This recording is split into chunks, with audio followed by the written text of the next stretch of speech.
নমস্কার, ইতিহাসের আলো ইউটিউব চ্যানেলে আপনাদের স্বাগত। আমরা এর আগে দুটো ভিডিও আপনাদের জন্য তুলে ধরেছি। ওই দুটো ভিডিওর মূল বিষয় ছিল পশ্চিমবঙ্গ উচ্চ মাধ্যমিক শিক্ষা সংসদের পক্ষ থেকে যে নূতন সেমিস্টার ব্যবস্থা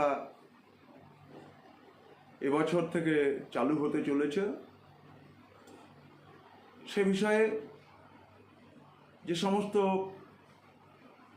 গাইডলাইনগুলো রয়েছে সেই গাইডলাইনগুলো বিষয়ে আমার প্রিয় শিক্ষক শিক্ষিকা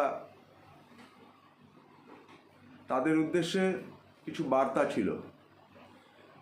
মূলত দুটো ভিডিও এবং সেই ভিডিওতে আমরা কিভাবে আপনারা প্রশ্ন করবেন, আপনারা বছরের পর বছর ধরে দীর্ঘ শিক্ষকতা পেশায় আপনারা দেশ এবং জাতিকে সেবা দিয়ে চলেছেন। সুতরাং আপনাদেরকে নতুন করে কিভাবে প্রশ্ন করতে হয়, কিভাবে আপনারা প্রশ্ন করবেন সে বিষয়ে নতুন কোনো রূপরেখা আমি দেওয়ার চেষ্টা করছি না। যেগুলো পরিবর্তন এসেছে সেই পরিবর্তনের জায়গাগুলোকেই মূলত আপনাদের সঙ্গে শেয়ার করা। আজকে আমরা তৃতীয় ভিডিওতে যে বিষয়ে রূপরেখা দেব সেটি হলো নতুন সেমিস্টার ব্যবস্থা। একাদশ শ্রেণীর জন্য দুটি সেমিস্টার রয়েছে। প্রথম সেমিস্টারটি সম্পূর্ণরূপে মাল্টিপল চয়েস কোশ্চেন বা বহু বিকল্প ভিত্তিক প্রশ্নাবলীর উপর থেকে ছাত্রছাত্রীদেরকে উত্তর করতে হবে এবং পুরোপুরি এটা কিন্তু OMR শিট ভিত্তিক হওয়ার কথা। চাকরি পরীক্ষাগুলোতে আপনারা দেখেছেন যে প্রশ্ন থাকে এবং প্রশ্নগুলোর সঙ্গে 4টে করে বিকল্প থাকে। সঠিক বিকল্পটির উত্তর পরীক্ষার্থীরা তাদের OMR শিটে কালো করে সেট করে দেয়। আমাদের সেইভাবেই কিন্তু একাদশ শ্রেণীর যে প্রথম সেমিস্টার 40 নম্বরের সেটি করতে হবে। দ্বিতীয় যে সেমিস্টারটি হবে, যে সেমিস্টার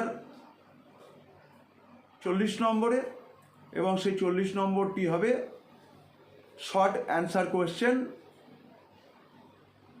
3 নম্বরের কোশ্চেন এবং 8 নম্বরের কোশ্চেন, এবং সেই 8 নম্বরের কোশ্চেনের মধ্যেও কিছু এগিয়ে থাকা ছাত্রছাত্রীদের জন্য প্রশ্ন থাকবে।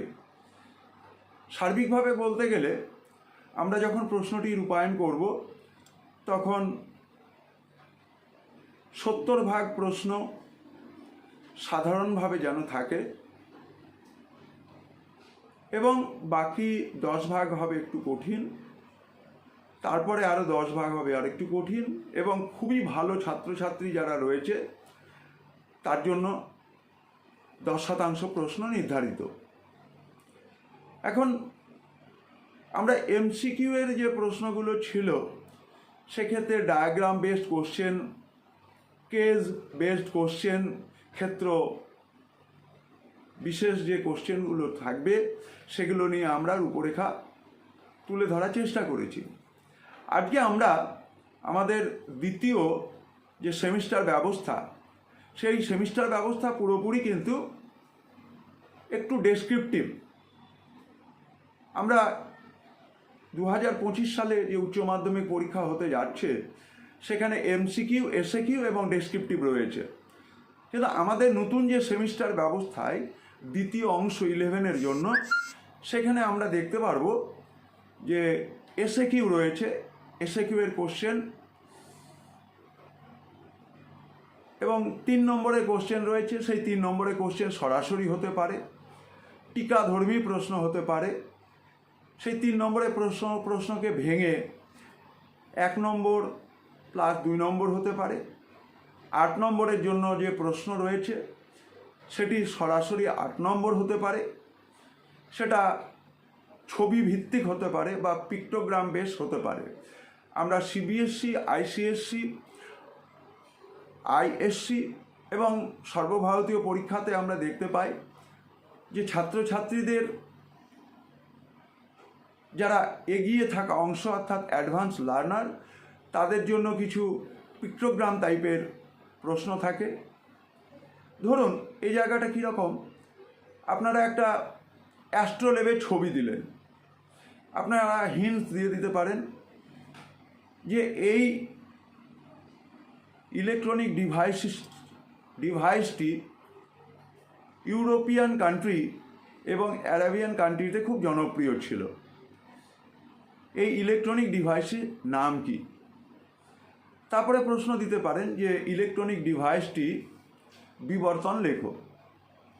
সুতরাং এটি হবে অ্যাডভান্স লার্নারদের জন্য প্রশ্ন। আমরা পরের ভিডিওতে ফিরে আসছি, আপনারা নজরে রাখুন।